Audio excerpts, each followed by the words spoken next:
Isang magandang sandali sa inyong lahat. Akong muli ang inyong kasama, si Clara, dito sa Kwentong Puso. Ang espasyo kung saan ang bawat pintig ay may dalang kwento. Sabi nila, ang pinakamabigat na pasanin ay ang pasasalamat na hindi mo masuklian. Paano kung ang puso na puno ng pagmamahal at utang na loob ay bigla na lang pagbibintangan ng kasalanang hindi nito kayang isipin? Hanggang saan ang kayang tiisin ng isang dalaga para sa pamilyang itinuring niyang sarili? Bago siya tuluyang wasakin? Sa isang marangyang sala, kung saan ang bawat miwebles ay sumisigaw ng yaman, isang salita ang bumasag sa katahimikan. Magnanakaw ka. Ang dalawang salitang iyon, parang kulog na bumasag sa pandinig ni Lyra. Naramdaman niya ang panlalamig ng kanyang mga kamay habang nakatitig sa babaeng nagsalita. Si Ma'am Veronica, ang matalik na kaibigan ni Doña Clarice, ang parehong babae na madalas niyang nanangitian at alukin ng kape tuwing umaga. Naging blanko ang lahat. Ang tanging naririnig niya ay ang mabilis na tibok ng sarili niyang puso. Veronica, are you sure? Tanong ni Doña Clarice. Ang kanyang boses ay may bahid ng pagkairita, hindi pagdududa. Tingnan mo! Itinuro ni Veronica ang isang bukas na velvet box sa ibabaw ng mesa. Clarice, your diamond necklace. The one from Paris, wala na. At sino lang ba ang pumasok dito para maglinis kanina? Siya lang. Bumaling ang nagniningas na mga mata ni Doña Clarice kay Lyra. Ang tingin na yon ay mas masakit pa sa sampal. Walang bakas ng pagtatanong. Tanging paghuhusga. Ma'am, hindi po. Halos pabulong na, sabi ni Lyra. Ang kanyang lalamunan ay tila pinipiga. Hindi ko po magagawa. Huwag ka nang magsinungaling. Sigaw ni Clarice. Ang kanyang muka ay namumula sa galit at hiya. Nakakahiya ka. Pinagkatiwalaan ka namin sa pamamahay na ito. Binigyan ka namin ng trabaho. Ito ang isusukli mo? Ang bawat salita ay parang suntok. Utang na loob. Iyon ang palaging nasa isip ni Lyra. Ang pamilya Montenegro ang tumulong sa kanila noong nagkasakit ang kanyang ama. Kaya't nagsilbi siya ng buong puso, hindi lang bilang katulong, kundi bilang isang taong tapat na nagmamalasakit. Lalo na kay Santino. Pero ma'am, wala nang pero-pero, putol ni Clarice. I want you out of my house. Now na, get your things and leave. Nanginginig ang mga tuhod ni Lyra. Gusto niyang ipagtanggol ang sarili, ngunit walang salitang lumalabas. Paano? Paano niya ipapaliwanag ang isang bagay na hindi niya ginawa laban sa salita ng dalawang makapangyarihang tao? Sa gitna ng kanyang pagkatuliro, ang mga mata niya ay hindi napunta sa nagnanaknak na tingin ng dalawang ginang. Kusa itong lumingon sa engranding hagdanan. Ang hagdanan papunta sa kwarto ni Santino. Sino na ang mag-aalaga sa kanya? Sino na ang magpapasensya sa mga yakap niya? Iyon ang pinakamasakit sa lahat. Ano pang tinatayo-tayo mo dyan? Tinig ni Veronica ang bumasag sa kanyang isip. Binggi ka ba? Dahan-dahang tumalikod si Lyra. Bawat hakbang ay parang may pabigat na 1,000 kilo. Hindi na niya pinunasan ang mga luhang nagsimulang mamuo sa kanyang mga mata. Hindi niya kinuha ang kanyang mga gamit. Wala siyang kinuha. Dala lamang ang unipormeng suot at ang durog na puso. Lumakad siya palabas ng mansyon habang binubuksan ng security guard ang naglalakihang bakal na gate. Nagsimulang pumatak ang ambon. Malamig. Ngunit mas malamig ang nararamdaman niya sa loob. Sa kanyang likuran, narinig niya ang malakas na dagundong ng pagsara ng gate. Parang isang hatol. Ang dagundong ng bakal na gate ay sumunod sa bawat hakbang ni Lyra. Bawat patak ng ulan sa kanyang balat ay tila isang paalala ng mga salitang ibinato sa kanya. Magnanakaw. Ang salitang iyon ay paulit-ulit na tumatatak sa kanyang isipan. Mas masakit kaysa sa lamig na gumuguhit sa kanyang mga buto. Hindi niya alam kung saan siya pupunta. Ang alam niya lang, kailangan niyang lumayo. Samantala, sa loob ng mansyon, Ang katahimikan ay muling nabasag. Isang malakas na iyak ang umalingaw-ngaw mula sa ikalawang palapag. Isang yak na puno ng paghahanap. Yayaya, Yira. Sa loob ng malawak na kwarto ni Santino, sinubukan ni Doña Clarice na patahanin ang anak. Inabot niya ang isang mamahaling tablet. Shh! Santino, stop crying. Look, new games. Itinulak ni Santino ang tablet palayo. Ang maliit na kamay nito'y buong lakas na iwinasiwas iyon sa sahig. Yira! Yira! Santino, ano ba? Tumaas na ang boses ni Clarice. Ang pasensya niya ay kasing ikli ng mitya ng posporo. That woman is not coming back. Heto, your favorite blocks. Ngunit ang mga makukulay na laruan ay wala ring silbi. Ang hinahanap ni Santino ay hindi bagay. Ang hinahanap niya ay ang pamilyar na amoy, ang malambing na tinig, ang mainit na yakap ng kanyang yaya Lira. Pumasok si Veronica sa silid. May ngisi sa kanyang mga labi. Hayaan mo na siya, Clarice. He'll get tired eventually. Sinabi ko na sa'yo, a snake is a snake. Mabuti na lang at naagapan natin. Habang nag-uusap ang dalawa, tahimik na pumasok si Manang Fe, ang matandang kasambahay. Hindi niya pinansin ang dalawang ginang. Sa halip, maingat niyang pinulot ang isang laruang itinapon ni Santino, isang simpleng robot na gawa sa kahoy. Ang robot na yon, ang unang laruan na nagawang hawakan ni Santino ng mag-isa. Dahil sa ilang linggong pasensya at pagtuturo ni Lira, napabuntong hininga na lang si Manang Fe, may lungkot sa kanyang mga mata.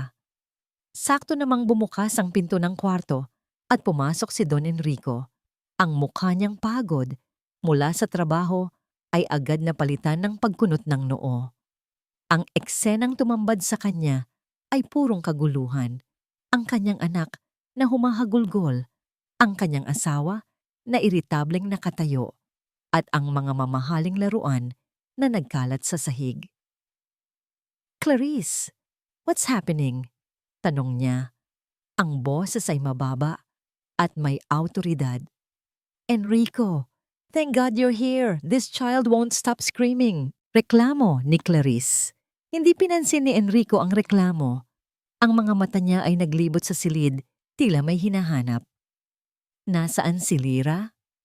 Nagkatinginan sina Clarice at Veronica.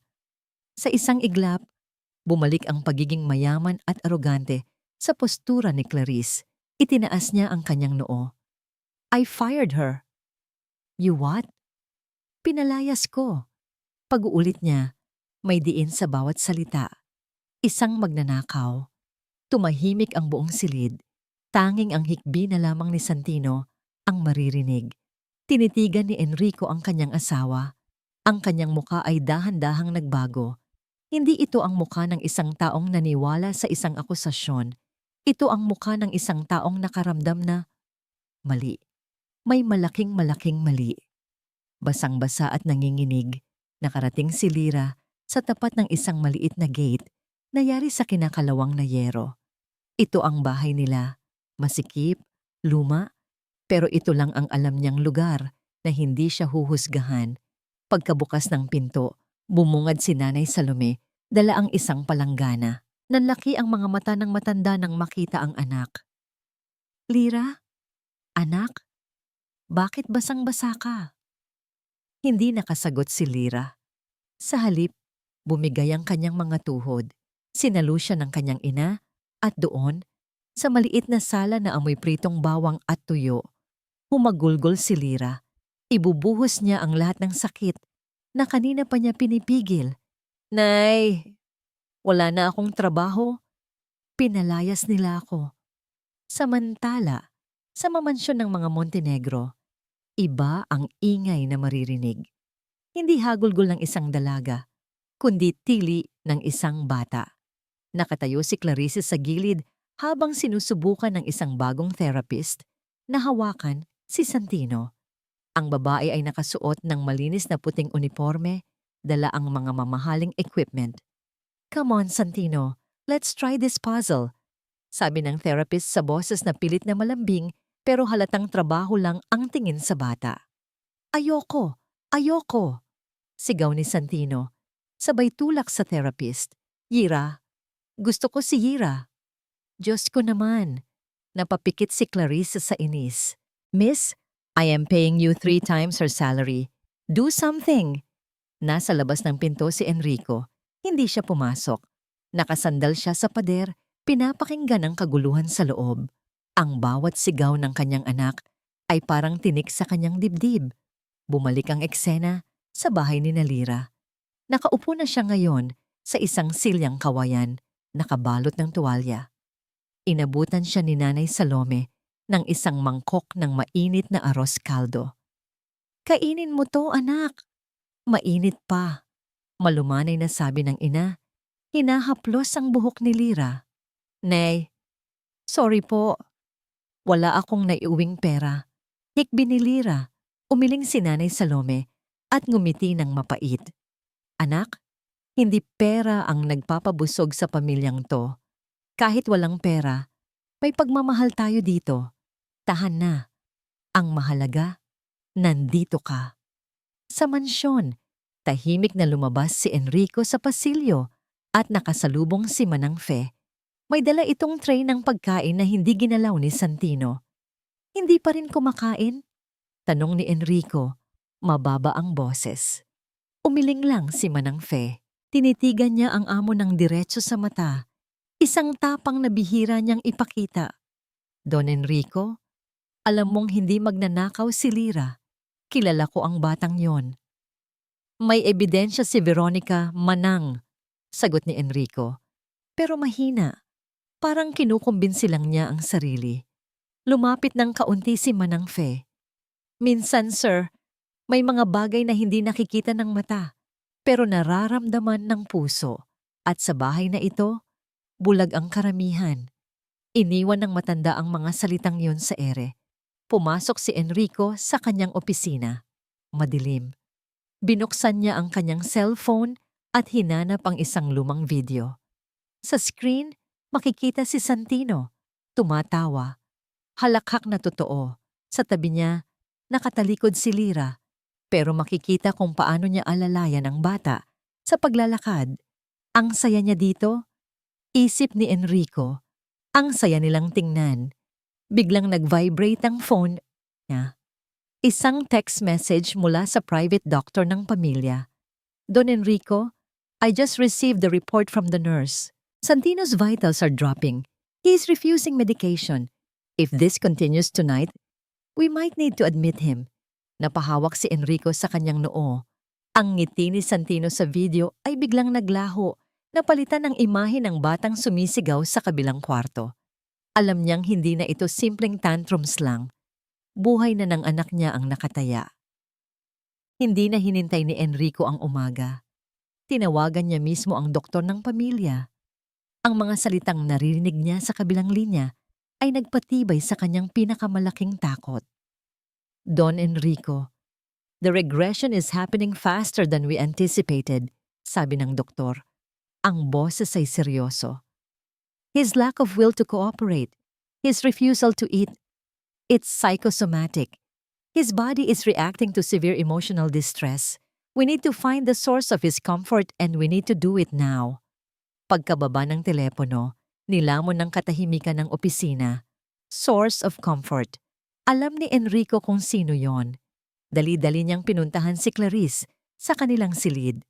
Natagpuan niya itong nakaupo sa harap ng salamin, nag-aalis ng makeup na para bang walang nangyari.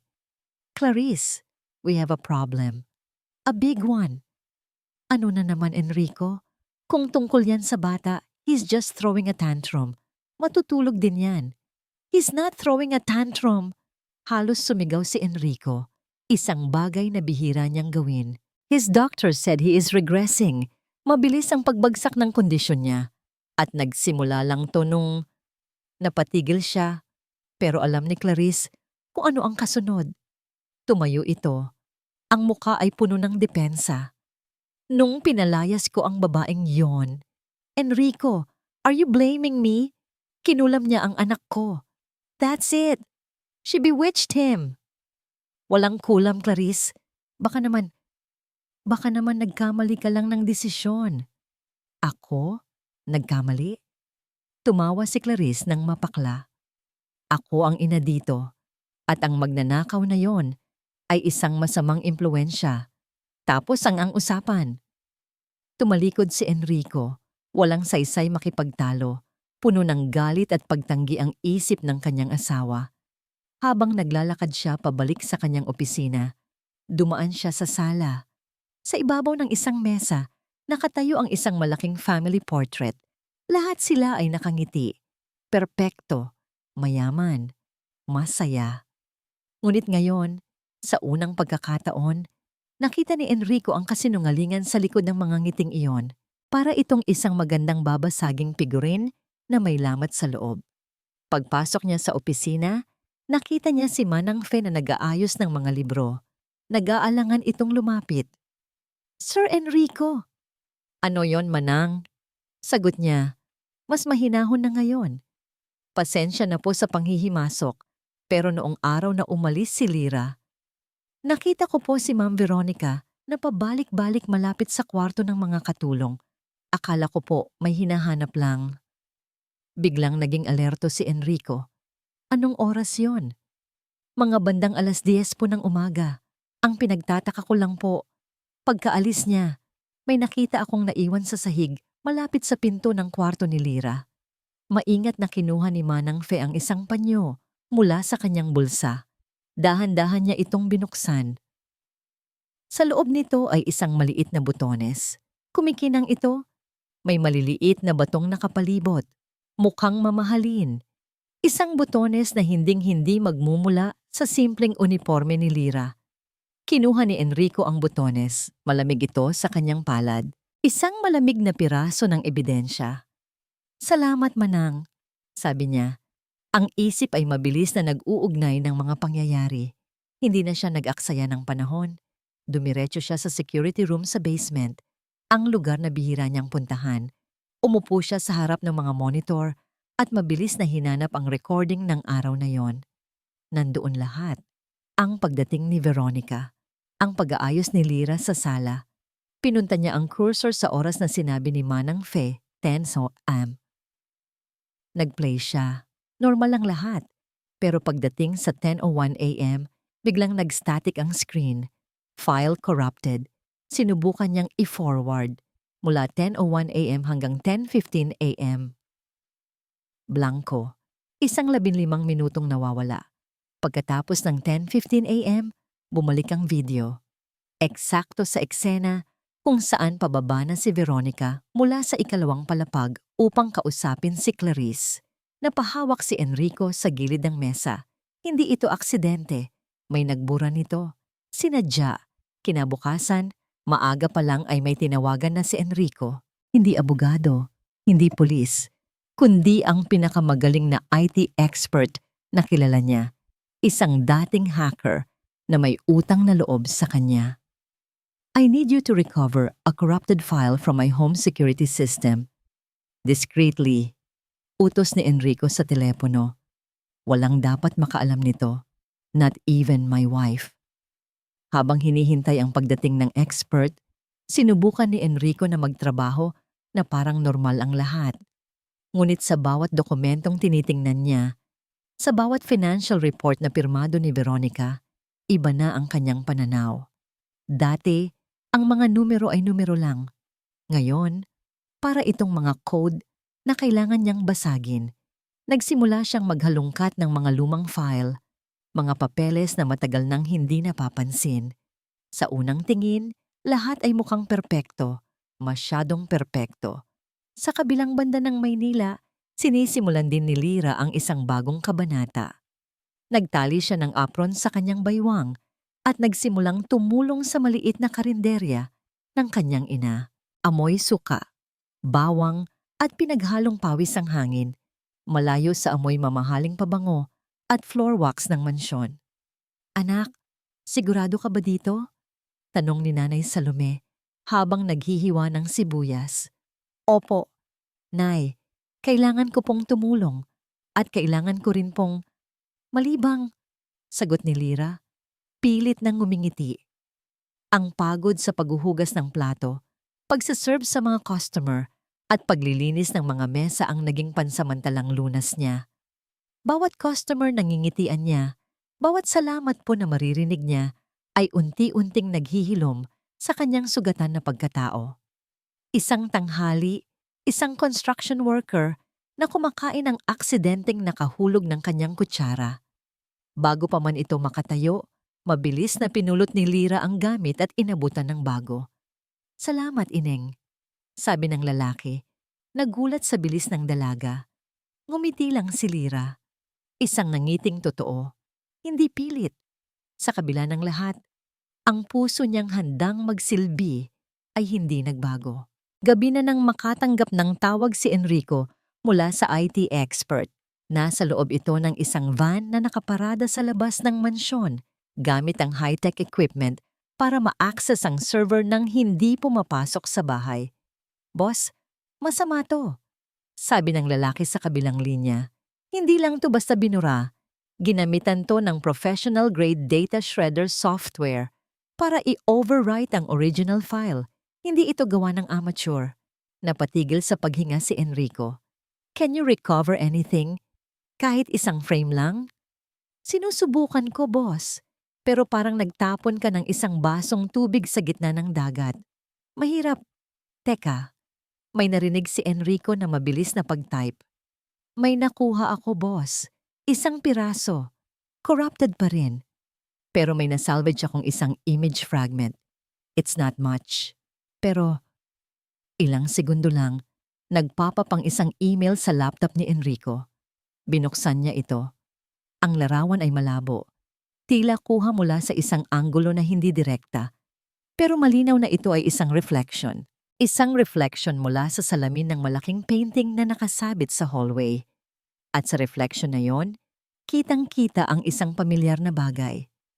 Ang laylayan ng isang mamahaling bestida na kulay navy blue na may maliliit at kumikinang na butones. Ang bestida na suot ni Veronica nung araw na yon. Nakatayo malapit sa tokador ni Clarice. Hawak ni Enrico ang kanyang telepono sa isang kamay at ang maliit na butones na bigay ni Manang Fe sa kabila. Itinapat niya ito sa screen ng laptop. Walang duda. Tugmang-tugma ang disenyo. Ang huling piraso ng puzzle ay nalagay na sa lugar. Hindi ito pagnanakaw. Ito ay isang setup. Isang planadong paninira. Pero bakit? Ano ang motibo ni Veronica? Ang sagot ay bumalik sa mga financial report na kanina pa niya tinitingnan. Sa sobrang galit, bumalik siya sa mga papeles. Pero ngayon, hindi na siya naghahanap ng simpleng pagkakamali. Naghahanap siya ng pandaraya. At natagpuan niya ito. Nakatago sa ilalim ng mga miscellaneous expenses, representation fees, at consultancy payments sa mga kumpanyang multo. Maliit na halaga sa simula, pero kapag pinagsama-sama sa loob ng 5 taon, umaabot sa milyon-milyon.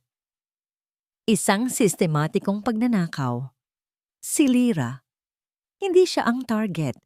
Isa lang siyang sagabal. Isang matalinong katulong na nakikita ang lahat na napalapit sa pamilya. Isang posibleng banta na kailangang alisin bago pa man may matuklasan. Isang malakas na katok sa pinto ang pumutol sa kanyang pag-iisip.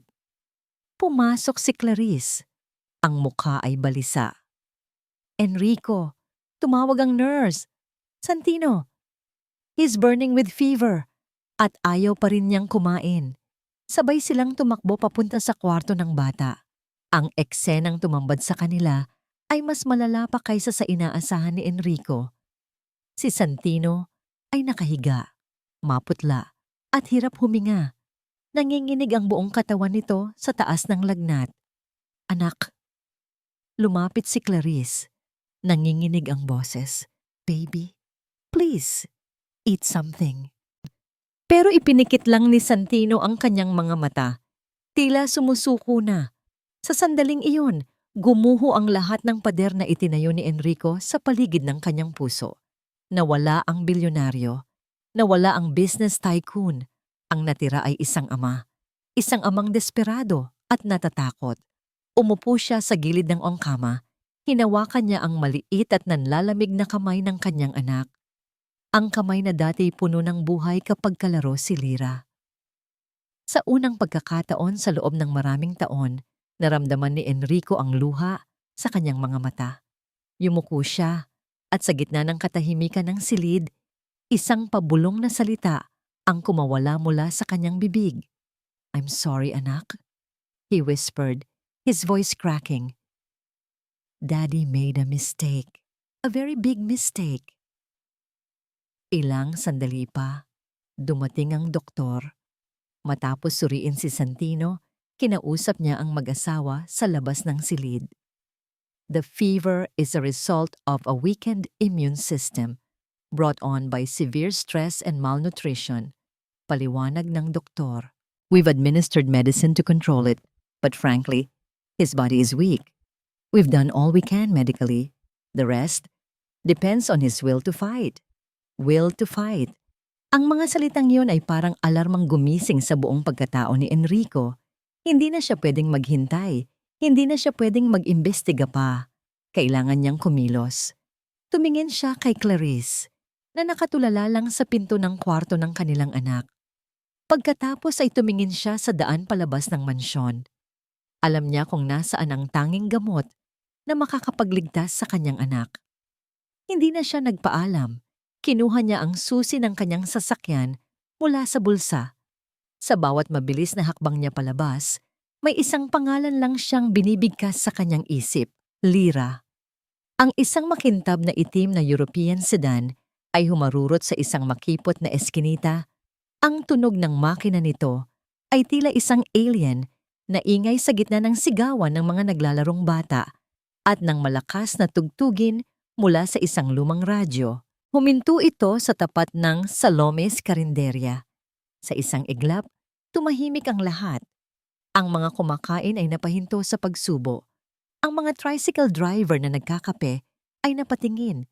Sino ang bigating ito na naligaw sa kanilang lugar? Bumukas ang pinto ng sasakyan at lumabas si Don Enrico Montenegro. Gusot ang kanyang mamahaling damit. Magulo ang kanyang buhok at ang kanyang mga mata ay namumugto. Hindi siya ang Don na nababasa nila sa mga dyaryo. Isa siyang ordinaryong taong balisa. Pumasok siya sa loob ng karinderya. Agad siyang sinalubong ng amoy ng adobo at sinigang. Ang mga mata niya ay naghahanap. At sa likod ng isang counter na puno ng mga bandehadong ulam, nakita niya si Lyra. Nagkatitigan sila. Para kay Lyra. Parang huminto ang mundo. Ngunit bago pa man may makapagsalita, humarang si Nanay Salome. Hawak ang isang sandok na parang sandata. Ang mukha ng matanda ay puno ng galit na matagal nang kinikimkim. "Anong ginagawa mo dito?" Matigas na tanong niya. "Tapos na kayong saktan ng anak ko. Lubayan niyo na kami." Hindi sumagot si Enrico. Ang mga mata niya ay nanatiling nakatitig kay Lyra, puno ng pagsusumamo. "Umalis ka na!" Sigaw ni Nanay Salome. "Hindi pa ba sapat ang ginawa ninyo sa pamilya namin noon? Paulit-ulit na lang ba?" Natigilan si Lyra sa sinabi ng ina, ngunit mas nangingibabaw ang pagkalito sa pagdating ni Don Enrico. Yumuko si Enrico. Ang bilyonaryong kinatatakutan ng marami ay yumuko sa harap ng isang kusinera at ng kanyang anak. "Ginang Salome, Lyra, patawarin niyo ako," sabi niya. Ang boses ay basag. "Nagkamali ako. Nagkamali kaming lahat. Huli na ang lahat para dyan," sagot ni Nanay Salome. "Hindi pa," desperadong sabi ni Enrico. Tumingin siya muli kay Lyra. "Lyra, kailangan ka ni Santino. May sakit siya. Malubha. Ikaw. Ikaw lang ang hinahanap niya." Naramdaman ni Lyra na parang piniga ang kanyang puso. Si Santino, ang batang itinuring na niyang kapatid. "Please." Pagpapatuloy ni Enrico, ang boses niya ay nanginginig na. "Hindi ako nandito bilang boss mo. Nandito ako bilang isang ama na nagmamakaawa. Please, Lyra, save my son." Ang huling mga salita ay halos pabulong na lamang. Ang isang tao na sanay mag-utos ay natutong magmakaawa.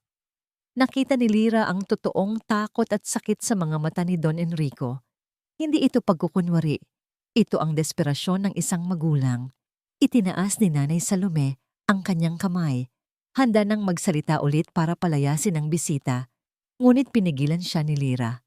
Dahan-dahang lumabas si Lira mula sa likod ng counter. Humarap siya kay Don Enrico, ang kanyang mga mata. Kahit may bakas pa ng luha, ay puno na ngayon ng isang bagong determinasyon. Tinitigan niya ito ng diretso. Babalik ako. Nagliwanag ang mukha ni Enrico. Pero sa isang kondisyon. Ang katahimikan sa loob ng karinderya ay mas matindi pa kaysa sa ingay kanina. Maging si Nanay Salome ay natigilan, nag-aabang sa sasabihin ng anak. Hindi pera ang kondisyon ko, sir. Matatag na sabi ni Lira.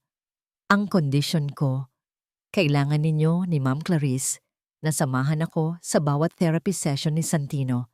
Kailangan niyang maramdaman na nandyan kayo. Hindi bilang mga taong nagbabayad lang, kundi bilang mga magulang niya. Napatitig si Enrico kay Lira. Hindi niya ito inaasahan. Walang halaga ng pera, walang hinihinging posisyon. Ang tanging hiling ng dalaga ay para sa kapakanan ng kanyang anak. Mas lalo siyang nakaramdam ng hiya at paghanga. Pumapayag ako. Mabilis niyang sagot. Walang pag-aalinlangan. Anything. Just come back with me. Now. Nagpaalam si Lira sa kanyang ina. May pag-aalala pa rin sa mga mata ni Nanay Salome, ngunit mayroon na ring pag-unawa. Isang mahigpit na yakap ang nagsilbing basbas niya sa desisyon ng anak. Ang pagbabalik ni Lira sa mansyon ng mga Montenegro ay kakaiba.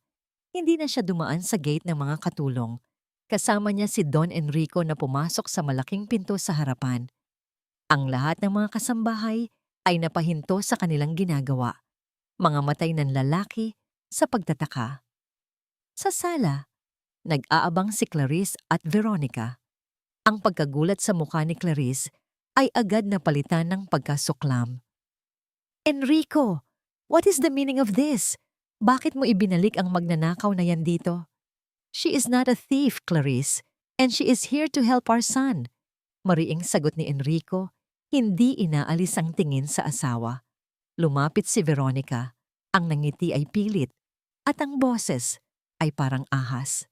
Lira, Hija, mabuti naman, at naisipan mong bumalik. Siguro'y na-realize mo na ang pagkakamali mo. Hindi sumagot si Lira. Dinedma niya ang dalawa. Isa lang ang nasa isip niya. Nasaan po si Santino? Tanong niya kay Enrico. Sinamahan siya ni Enrico paakyat. Nang buksan nila ang pinto ng silid, ang tanging maririnig ay ang mahinang pag-ubo ng bata. Nakahiga ito, balot na balot ng kumot, tila isang munting ibon na nawalan ng lakas. Dahan-dahang lumapit si Lira sa kama. Santino? Tawag niya. Ang boses ay kasing lambing ng isang panaginip. Sa pagkarinig ng boses na yon, dahan-dahang iminulat ni Santino ang kanyang mga mata. Sa simula, ang mga ito'y malabo at walang buhay. Ngunit nang makilala niya ang mukha sa kanyang harapan, isang kislap ang biglang nabuhay. Yira, halos walang tunog na usal niya. Isang butil ng luha ang gumulong mula sa gilid ng kanyang mata. Hindi dahil sa sakit, kundi dahil sa pagkilala. Ngumiti si Lira. Nandito na ako, Santino. Hindi na ako aalis. Hinawakan niya ang kamay ng bata. Mainit ito dahil sa lagnat, ngunit sa unang pagkakataon, sa loob ng maraming araw, gumanti ito ng isang mahinang pisil. Napanood ni Enrico ang lahat mula sa may pintuan. Isang simpleng pisil lang, pero para sa kanya, isa yung milagro. Isang milagrong hindi kayang bilhin ang lahat ng pera niya sa mundo. Kinagabihan, pagkatapos uminom ng gamot at kumain ng kaunting lugaw na sinubo mismo ni Lira, mahimbing na natulog si Santino sa unang pagkakataon. Bumaba si Lira sa kusina para uminom ng tubig nang biglang may aninong lumitaw sa kanyang likuran. We need to talk. Boses yon ni Veronica. Malamig at puno ng pahiwatig. Humarap si Lyra. Wala na ang takot sa kanyang mga mata. Napalitan ito ng isang kalmadong pagmamasid. Wala po tayong dapat pag-usapan, Ma'am Veronica. Simpleng sagot niya. Bago ito tinalikuran at umakyat muli. Naiwang nakakuyom ang mga kamao ni Veronica sa dilim. Kinabukasan, isinagawa ang unang therapy session. Gaya ng napag-usapan, naroon si Enrico, nakaupo sa isang silya sa sulok, tahimik na nagmamasid. Naroon din si Clarice, pero halatang napipilitan lang. Imbes na pagtuunan ng pansin ng anak, abala ito sa pag-scroll sa kanyang cellphone. Sinimula ni Lyra ang session. Gamit ang malambing na boses, ginagabayan niya si Santino sa mga simpleng stretching exercise. Okay, Santino. Itaas natin ang kamay. Good job. Sinusunod naman siya ng bata, kahit nahirap pa. Ngunit ang ingay ng pag-type ni Clarice sa kanyang cellphone ay nakakaistorbo. Huminto si Lyra. Tumingin siya kay Clarice. Ang kanyang mukha ay kalmado, ngunit ang kanyang mga mata ay seryoso. Doña Clarice. Tumingala si Clarice mula sa screen. May pagkairita sa kanyang mukha. What? Huminga ng malalim si Lyra. Ito na yon, ang simula ng pagbabago. Kung hindi po ninyo kayang ibigay ang buong atensyon ninyo, sabi niya sa isang boses na magalang ngunit hindi natitinag, mas mabuting sa labas na lang po kayo. Isang nakabibinging katahimikan ang bumalot sa silid. Si Enrico ay napatingala sa gulat. Si Clarice naman ay natigilan. Ang bibig ay bahagyang nakabuka, hindi makapaniwala sa narinig. Ang dating katulong ay nagbibigay ngayon ng utos sa kanya. Sa loob mismo ng kanyang pamamahay, ang hangin sa silid ay tila kutsilyong kayang humiwa sa sobrang tensyon. Si Doña Clarice ay nakatitig kay Lyra. Ang kanyang mga mata ay nanlilisik sa galit at hiya. Sa isang iglap, akala ni Enrico ay sasampalin nito si Lyra. Ngunit hindi. Sa halip, dahan-dahang ibinaba ni Clarice ang kanyang cellphone. Isinuksok niya ito sa kanyang bulsa at umupo ng tuwid. Hindi pa rin inaalis ang masamang tingin kay Lyra, ngunit sumunod. Nagpatuloy si Lyra na parang walang nangyari. Ipinagpatuloy niya ang therapy session. Ang kanyang boses ay nanatiling kalmado at malambing. Sa sulok ng silid, isang maliit na ngiti ang sumilay sa mga labi ni Enrico. Nakita niya ang tapang sa likod ng kahinhinan ni Lyra. Isa itong kakampi. Habang tumatagal ang session, ang pagkainip sa mukha ni Clarice ay dahan-dahang napalitan ng pagmamasid. Nakita niya kung paano unti-unting sumusunod si Santino sa bawat utos ni Lyra. Nakita niya ang tiwala sa mga mata ng kanyang anak. Okay, Santino. Tingnan mo si mami mo. Malumanay na sabi ni Lyra. Subukan nating abutin ang kamay niya. Itinaas ni Clarice ang kanyang kamay, halos wala sa sarili.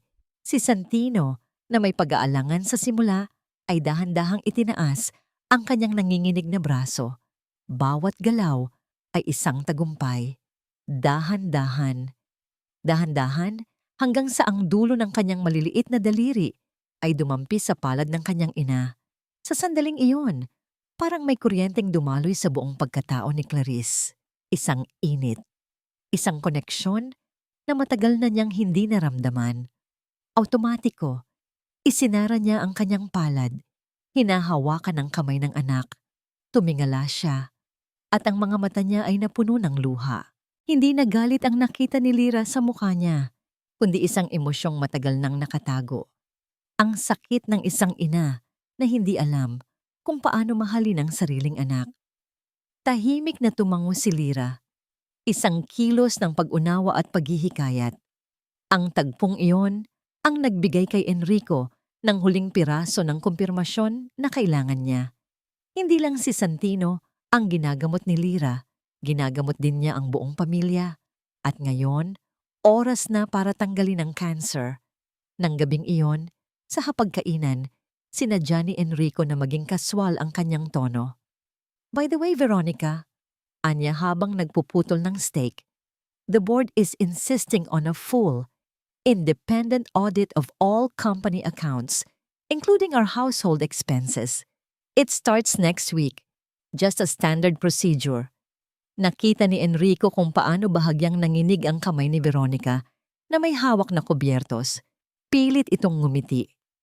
Oh, really? That's unexpected. May problema ba? Wala naman, sagot ni Enrico. Nagkibit balikat. Just tying up loose ends for the fiscal year. Ang kaswal na sagot na yon ang nagdulot ng matinding takot kay Veronica. Hindi ito standard procedure. Alam niya iyon. Kinabukasan, naging balisa si Veronica. Palakad-lakad ito at palaging may kausap sa telepono. Isang beses, habang papunta sa hardin si Lyra para samahan si Santino, narinig niya ang pabulong ngunit mariing boses ni Veronica mula sa isang nakabukas na bintana. I told you, it's too risky now. Kailangan na nating ilabas lahat ng pera. Now na. Napatigil si Lyra. Natin? Sino ang kausap niya? Kinagabihan, nang sigurado si Veronica na tulog na ang lahat, ginamit niya ang duplicate key na matagal na niyang itinatago. Dahan-dahan siyang pumasok sa madilim na opisina ni Enrico. Ang target niya, ang steel filing cabinet sa sulok kung saan nakatago ang mga orihinal na resibo at ledger. Dali-dali niyang binuksan ang drawer na may markang household finances. Ngunit imbes na mga folder ng dokumento, isang blankong espasyo ang tumambad sa kanya. Halos mapasigaw siya sa gulat. Maliban sa isang bagay, sa gitnang-gitna ng walang laman na drawer, nakalagay ang isang maliit at kumikinang na butones. Ang butones mula sa kanyang bestida. Nanlamig ang buong katawan ni Veronica. Naramdaman niya ang pag-akyat ng yelo sa kanyang batok. Hindi ito isang audit.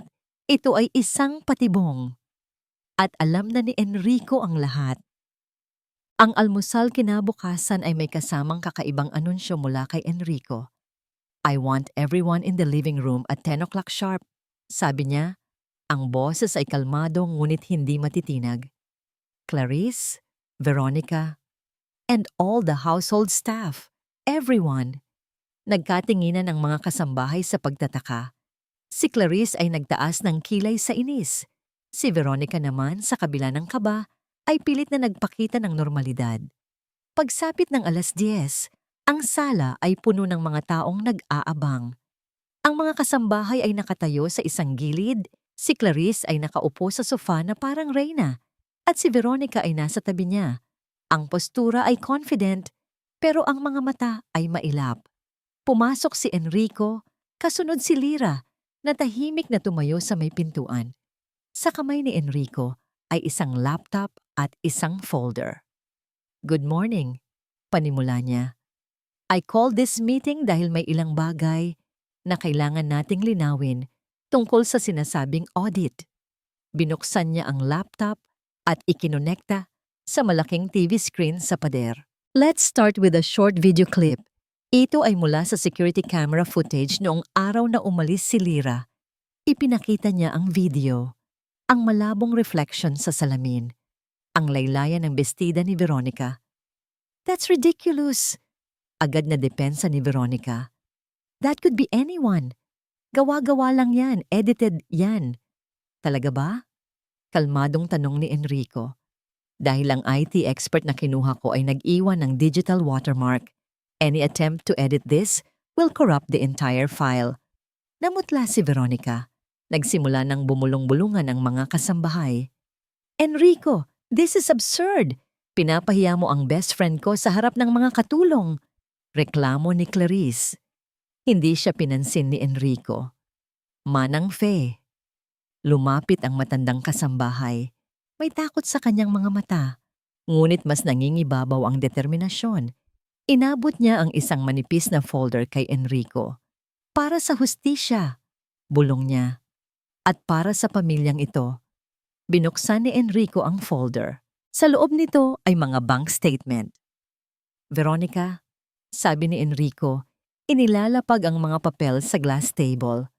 For the past 5 years, A total of 12.7 million pesos has been systematically transferred from our household accounts to a shell corporation, which then funnels the money to a single private bank account.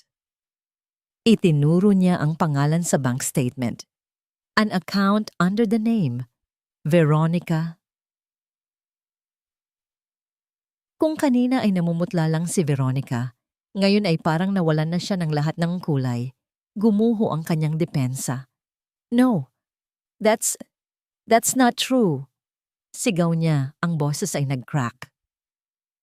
The bank records don't lie, Veronica. The audit found everything. Malamig na sabi ni Enrico. You set Lira up dahil natatakot ka na mabuking kita.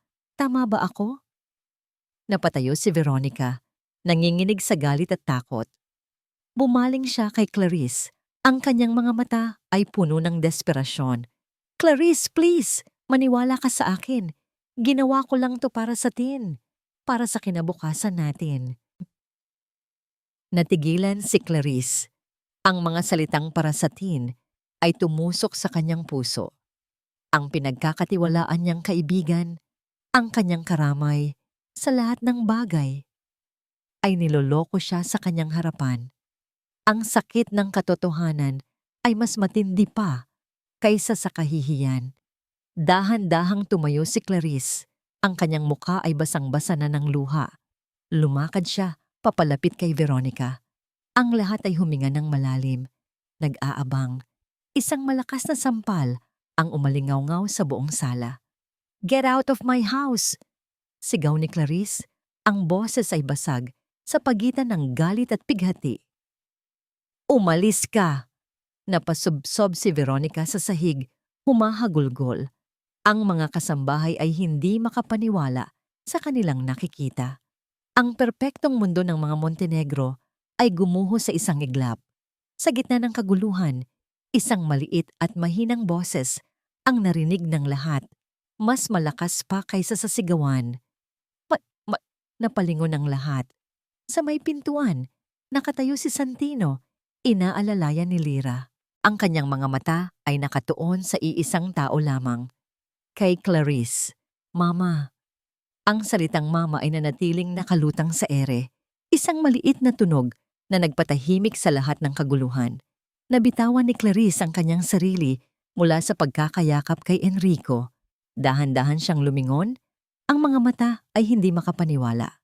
Doon, nakatayo si Santino, ang kanyang mukha ay puno ng pag-aalala para sa inang umiiyak. Iyon ang sandaling gumuho ang lahat ng natitirang pader ng pagmamatigas ni Clarice. Hindi na niya pinansin si Veronica na tinutulungan ng tumayo ng mga security guard para i-escort palabas. Hindi na niya inalintana ang mga nanonood na kasambahay. Ang tanging nakikita niya ay ang kanyang anak. Lumuhod siya. At sa unang pagkakataon, hindi dahil sa pagkatalo, kundi dahil sa pagsuko sa pagmamahal. Inilahad niya ang kanyang mga braso. Anak, hikbi niya. Halika dito. Halika kay mama. Dahan-dahan, sa tulong ni Lira, humakbang si Santino palapit sa kanya.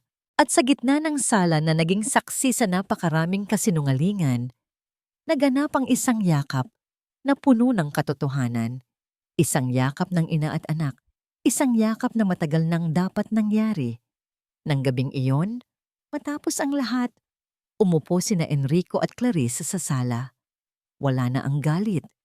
Ang natira na lang ay ang bigat ng pagsisisi. Ako ang may kasalanan, Enrico. Ako. Umiiyak na, sabi ni Clarice. Masyado akong nabulag sa sasabihin ng ibang tao. Sa imahe natin, hindi ko nakita ang sarili kong anak. Hinawakan ni Enrico ang kamay ng asawa. Pareho tayong nagkulang, Clarice. Pareho tayong nagkamali. Ang mahalaga, ngayon, alam na natin kung paano itama. Kinabukasan, ipinatawag muli ni Enrico si Lira sa kanyang opisina. Ngunit sa pagkakataong ito, kasama na si Clarice na nakaupo sa tabi niya. Lira, panimula ni Enrico. Sa harap ng asawa ko, humihingi ako ng tawad Sa lahat ng sakit ng ulo, sa lahat ng pagdududa, at sa lahat ng kahihiyang idinulot namin sa'yo. Patawarin mo kami. Yumuko si Lyra. Sir, ma'am, tapos na po yun. Hindi pa, sabi ni Clarice.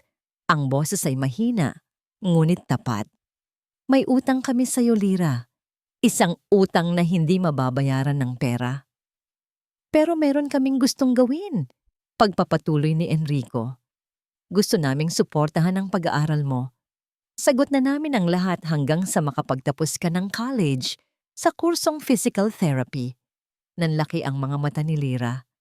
Naku, sir, hindi na po kailangan. Kailangan, giit ni Enrico. This is not a gift, Lyra. This is an investment dahil naniniwala kami sa'yo, naniniwala kami sa kakayahan mong magpagaling. Hapon na nang puntahan ni Clarice si Lyra sa kusina. Nakita niya itong naghahanda ng pagkain ni Santino. Sa isang sulok, may isang maliit na kaldero ng aroros caldo. Lyra, nag-aalangang tanong ni Clarice, isang bagay na hindi niya kailanman ginawa noon. Paano ba? Paano ba ito ginagawa? Yung paborito niya. Napangiti si Lyra. Isang totoong ngiti. Sige po, ma'am. Tuturuan ko po kayo. At doon, sa gitna ng amoy ng luya at bigas, nagsimulang maghilom ang sugat sa pagitan ng dalawang babae.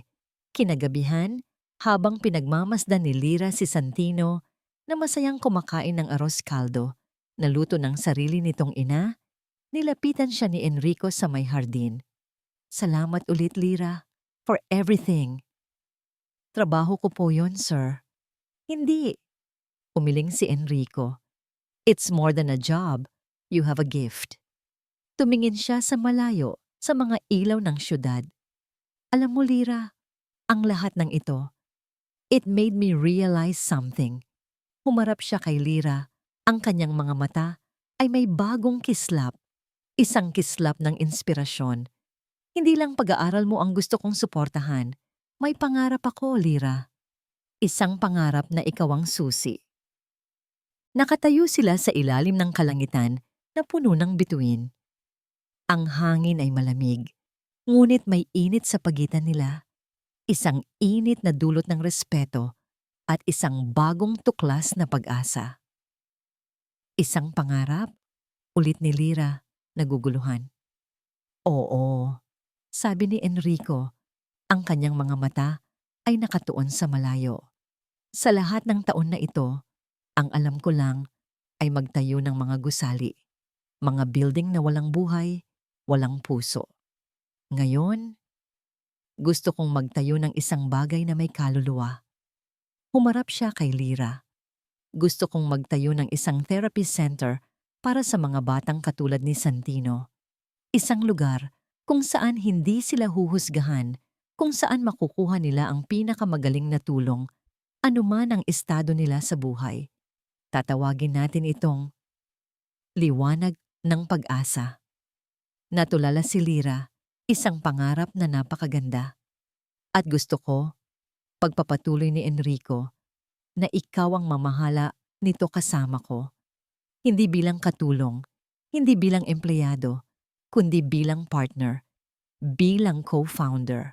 Umiling si Lyra, halos hindi makapaniwala. Sir, hindi po ako karapat-dapat. Isa lang po akong... Isa kang healer, Lyra, putol ni Enrico. Mayroon kang bagay na hindi kayang ituro sa eskwelahan. Mayroon kang puso para magpagaling. At iyon ang kailangan ng liwanag ng pag-asa. Tinanggap ni Lyra ang alok. Ang kanyang puso ay puno ng pasasalamat at isang bagong layunin. Kinabukasan, habang pinag-uusapan ni na Enrico at Lyra ang mga preliminary plan, pumasok si Clarice sa opisina. Walang salita. Inilapag niya ang isang malaking velvet box sa ibabaw ng mesa. Binuksan niya ito. Sa loob, kumikinang ang koleksyon ng kanyang mga pinakamamahaling alahas, mga diamante, perlas at ginto. Para saan to, Clarice? Nagtatakang tanong ni Enrico. Tumingin si Clarice sa asawa, pagkatapos ay kay Lyra. Isang maliit ngunit tapat na ngiti ang sumilay sa kanyang mga labi. Para sa pangarap ninyo, sabi niya. Para sa pangarap natin. Ibenta niyo lahat yan. Itulong niyo sa pagpapatayo ng center. Lumipas ang mga buwan na puno ng pagbabago. Si Lyra ay abala sa kanyang pag-aaral sa umaga at sa pagpaplano para sa center sa gabi. Si Enrico, sa unang pagkakataon, ay ginamit ang kanyang talino sa negosyo para sa isang bagay na mas mahalaga kaysa sa tubo. Si Clarice naman ay unti-unting natutong maging isang ina. Isang ina na nagbabasa ng kwento bago matulog. Isang ina na marunong magluto ng arroz caldo. Hanggang sa dumating ang araw ng groundbreaking ceremony, isang bakanteng lote ang napuno ng mga tao. Sa gitna, may isang hollow block at isang pala. Magkakasamang lumapit sina Enrico, Clarice at Lyra. Inalalayan nila si Santino. At doon, sa harap ng lahat, ang kanilang apat na kamay, ang kamay ng bilyonaryo, ng socialite, ng dating katulong at ng isang batang espesyal ay magkakasamang humawak sa pala at naglagay ng semento. Ipinatong nila ang unang bloke.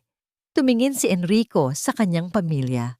Hindi na siya ang malamig na tycoon. Isa na lamang siyang masayang ama.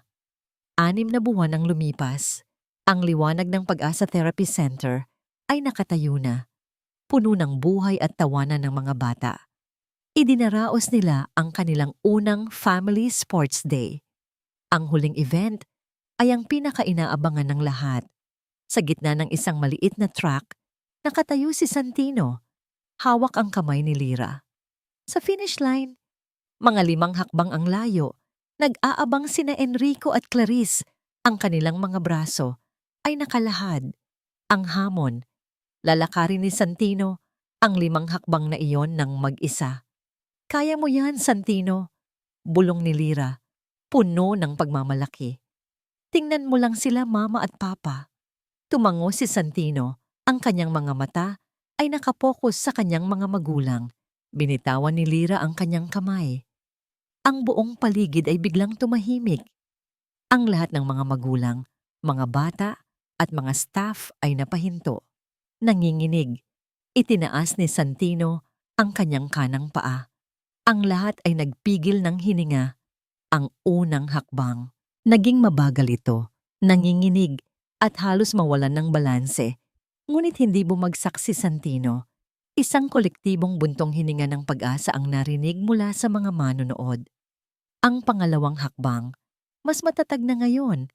Ang kanyang mga mata ay hindi inaalis sa naghihintay na yakap ng kanyang mga magulang. Ang pangatlo, isang maliit na ngiti ang sumilay sa kanyang mga labi. Alam niyang kaya niya. Ang pang-4, halos nandyan na siya. At ang ika-5, itinaas niya ang kanyang paa at buong lakas na inihakbang ito, diretso sa mga bisig ng kanyang ama't ina. Isang malakas na palakpakan at sigawan ang umalingaw-ngaw sa buong paligid. Niyakap ni na Enrico at Clarice ang kanilang anak ng napakahigpit. Umiiyak sila, ngunit hindi na ito ang luha ng pagsisisi o sakit. Ito ang luha ng purong kagalakan. Itinaas ni Enrico si Santino sa ere at ang halakhak ng bata ay naging musika sa pandinig ng lahat. Sa gitna ng pagbubunyi, lumapit si Clarice kay Lyra. Ang socialite na dati puno ng pagmamataas ay ngayon puno ng pagpapakumbaba. Hinawakan niya ang 2 kamay ni Lyra. Salamat, Lyra, sabi niya. Ang boses ay basag, ngunit puno ng katapatan. Salamat sa hindi mo pagsuko sa anak ko at sa hindi mo pagsuko sa amin. Ngumiti lang si Lyra. Tumingin siya sa paligid, sa mga batang masayang naglalaro, sa mga magulang na may bagong pag-asa sa kanilang mga mata, at sa pamilyang Montenegro na ngayon ay buo na. Dito, sa lugar na ito, na tinatawag na liwanag ng pag-asa, natagpuan niya ang kanyang kapayapaan. Makalipas ang 1 taon, sa araw ng graduation ni Lyra, may isang espesyal na sorpresa ang naghihintay sa kanya. Habang paakyat siya sa entablado, para tanggapin ang kanyang diploma, cum laude. Nakita niya sa audience sina Enrico, Clarice, at si Santino na nakaupo na ng mag-isa sa upuan nito, masiglang pumapalakpak. Pagkatapos ng seremonya, inabutan siya ni Enrico ng isang regalo. Isa itong maliit na kahon. Pagbukas niya, hindi ito alahas. Isa itong simpleng nameplate na gawa sa tanso. Nakaukit dito ang mga salitang Liras Abad, co-founder and head therapist liwanag ng Pag-asa Center. Sa tabi nito ay isang susi, ang susi sa kanyang sariling opisina. Tumingin si Lira sa pamilyang nasa harap niya. Hindi na sila ang kanyang mga amo, sila ang kanyang mga kasosyo, ang kanyang mga kaibigan, ang kanyang pamilya. Ang kwento ng pamilya Montenegro ay hindi nagtapos sa paggaling ni Santino. Doon pa lamang ito nagsimula. Isang bagong kabanata na isinulat hindi ng yaman o kapangyarihan, kundi ng pagpapatawad, pag-asa, at ng walang hanggang pagmamahal na dinala ng isang dalagang dating tinatawag lang nilang katulong. At dito nagtatapos ang kwento ni na Ariana at Marcelo. Mula sa kaibuturan ng aking puso, maraming salamat sa pagsama mo sa amin hanggang sa dulo ng kanilang paglalakbay. Habang isinusulat ko ang kwentong ito, hindi ko maitago na may mga sandaling pati ako ay nasaktan. Lalo na sa eksenang pilit pinatugtog si Ariana sa harap ng lahat. Suot ang kanyang uniforme. Ramdam na ramdam ko ang bawat tingin, ang bawat bigat sa kanyang dibdib. Marahil, dahil ang bawat isa sa atin ay may daladalang musika sa ating puso at may mga pagkakataong pinipilit tayong itago ito ng mundo.